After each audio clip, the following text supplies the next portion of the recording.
Hello everybody and welcome to another Transformers review. In today's video I'm going to see what all the fuss is about with regards to the Transformers Siege line. This is part of their War for Cybertron trilogy, and my first figure in this lineup is the leader class Ultra Magnus.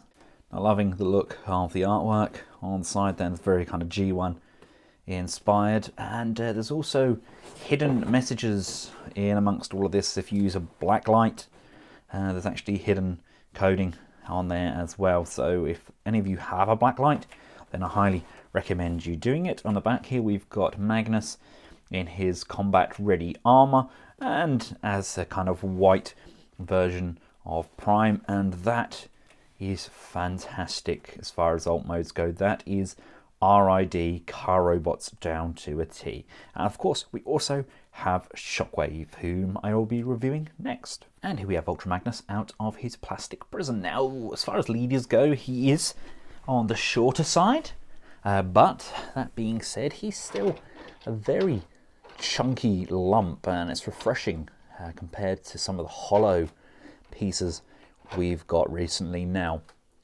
topic of debate is whether Hasbro should be giving us this kind of weathered look. Personally, I am okay with it. I know a few people aren't though, and they're kind of stripping that off, going back to the bare bones of colour, but this is a gorgeous nod to the original Ultra Magnus. Now, weapon wise, we get the shoulder missiles. Now, these can be mounted like this, or you can unplug it, flip it round, and it will sit kind of straight up on this side, but personally I like them covering that void over on the arms. He comes with his gun, and he comes with these large guns as well, which tab in nicely on his legs. And to give you an idea of how he scales, here he is alongside Rockstar Optimus Prime playing his guitar. I know it's his axe, I know. I just thought it was quite funny. And Masterpiece Ultra Magnus, slightly bigger. Now, I know there's a lot more involved with Magnus, but officially these are both leader class figures. But ignoring the downsizing, detail wise, really nice Magnus head sculpt there. Got some injuries, got the sustained on the top and across the chest. Lovely battle wear on there, going down to the legs. I mean, these are big, kind of solid lumps, but it's got to the point now where you get figures like this and you think you missed the boat. You've done it slightly too small, really. People are going to want it slightly bigger, and you just know that you're either going to get upgrade kits by third parties or you're going to end up getting bootlegs. Hasbro seems like they're really listening to the fans, and they're giving us kind of G1 inspired figures, but at the same time appealing to the younger audience as well. Apparently there is the War for Cybertron Trilogy video game coming out as well, so I believe that's in cooperation with Ubisoft, so it'll be really interesting to see what happens with that. But Magnus looks pretty darn awesome, doesn't he? Now, articulation wise on this figure, the head can go up, down, left and right. We've got friction joint on the top there, the arms can come out to the side. As I mentioned, this does hinder it, so that's why I tend to put them the other way, but we come out to the side. Upper bicep rotation, bend on the elbow, rotation on the wrist. We have some rotation on the waist there, bit of an unsightly diaper going on, but you can't win them all. Legs can come forwards on a ratchet, out to the side on friction. We've got upper thigh rotation there, we've got a single jointed bend on that knee, not quite 90 degrees, and we get pivoting on the feet, but unfortunately no up and down on his mech suit form. Now, as far as ports for weapons etc goes, there's space at the end of the guns for fire effects, and we've got tabs on the top here, we've got tabs on the back, tabs in the guns, tabs on the arms. You can kit these up to the nines, you really can. They're fantastic for kind of modifying and customizing. Right, I'm going to get him transformed up into his Voyager form. It's pretty straightforward. Pull these shoulder pad pieces off. This piece comes out, untabs, from the chest comes up, slides off the back like so, legs slide out from these leg panels and come out to the side, and again on this side slide that out and come out to the side. The arms tab in just on the back like so. We can undo those and then just slide the arms out. Again on this side, undo that from the back like so. Slide the arm out, and last but by no means least, slide his crotch piece off. That's going to flip around and that's going to cover back. Undo these arm tabs. They are firmly tabbed in. This then rocks down like so. We can flip the head up to the front, bring that back up, push, tab, tab, and then this backpack piece actually lines up and then slides all the way up to his back, and then we can slide these back together. That now gives it a much better look.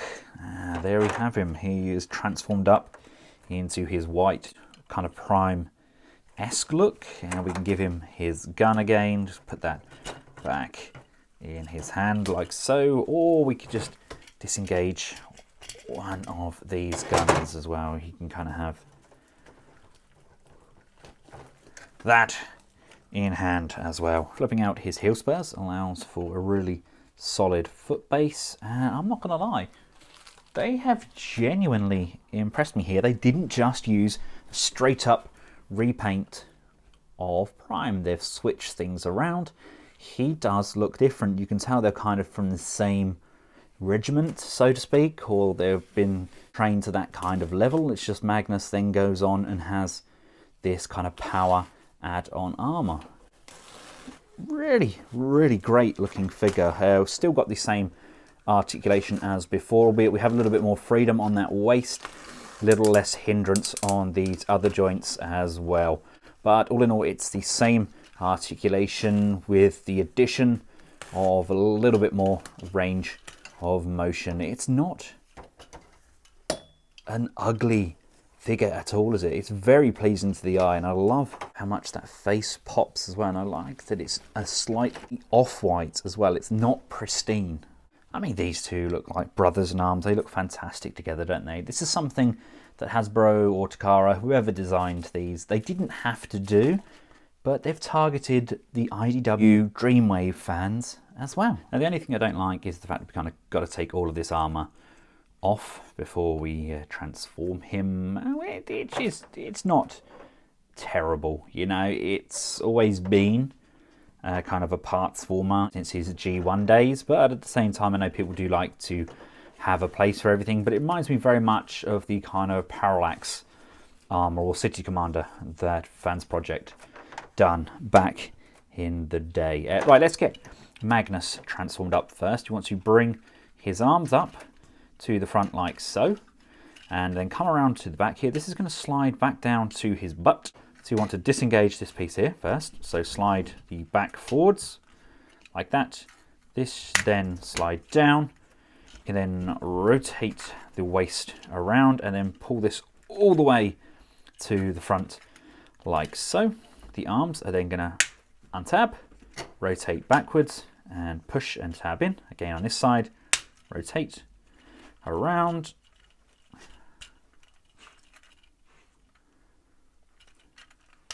push and tab in at the back.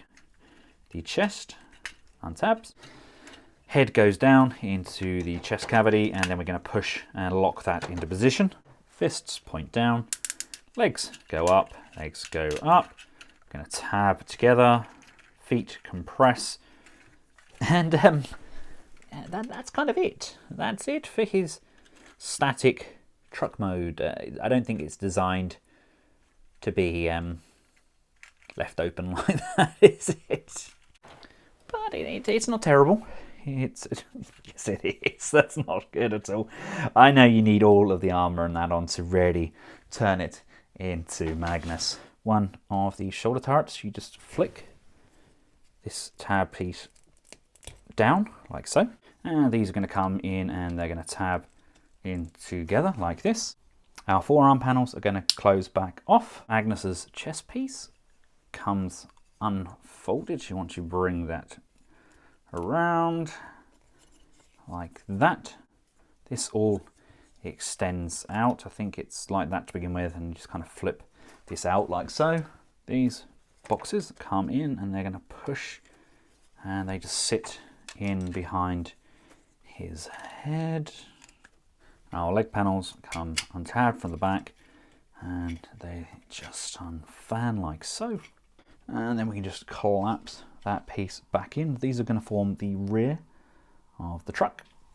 These are going to come in either side, and that's going to tab in like so, sliding in at the top. This is then going to come in the other side and do the same, sliding in like so. And then just make sure that these legs are joined up at all available points. And there are these tabs just here, which will push and lock these panels into position. So push there and push here. These are then going to come round, and these will then tab in. This panel piece is going to lock and slide in on the back there. That now extends the trailer. And then as this comes down, you've got these two circle tabs at the rear. They're going to tab in to those ports on there. And then we've got various different points along here that'll help it all to tab in. So let's just push and locate, push and locate. They're in nicely.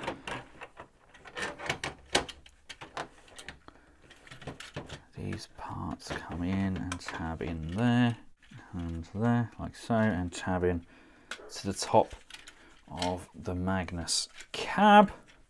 Really is looking like Magnus from yesteryear. And here we have Magnus transformed up into all of his glory. A real car robot vibe going on. We don't have the ability to pull these rear sections down. It is just kind of cosmetic, but that's a really nice touch. I love how that looks. Would have been nice to slide these wheels across more, just to kind of pad out this piece here, or have a folding panel which could fold out. But all in all, it's a fairly decent figure. These are on the more expensive side of what you pay for your plastic.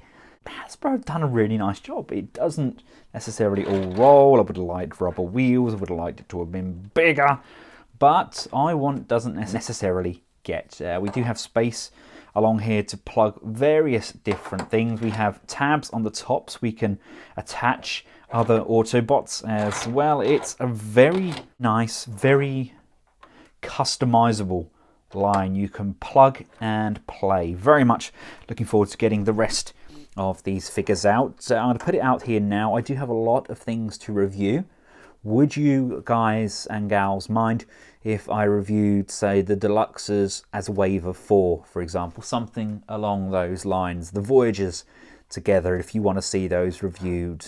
It's just getting a little bit behind, and I want to try and get back on top. Now, personally, I absolutely adore the Optimus Prime. I love how that looks. I just think it's a very, very nice looking Prime. Very kind of nice transformation as well. It's kind of folding together, but it makes a change that it's not super complex, but at the same time, it's not just one or two steps.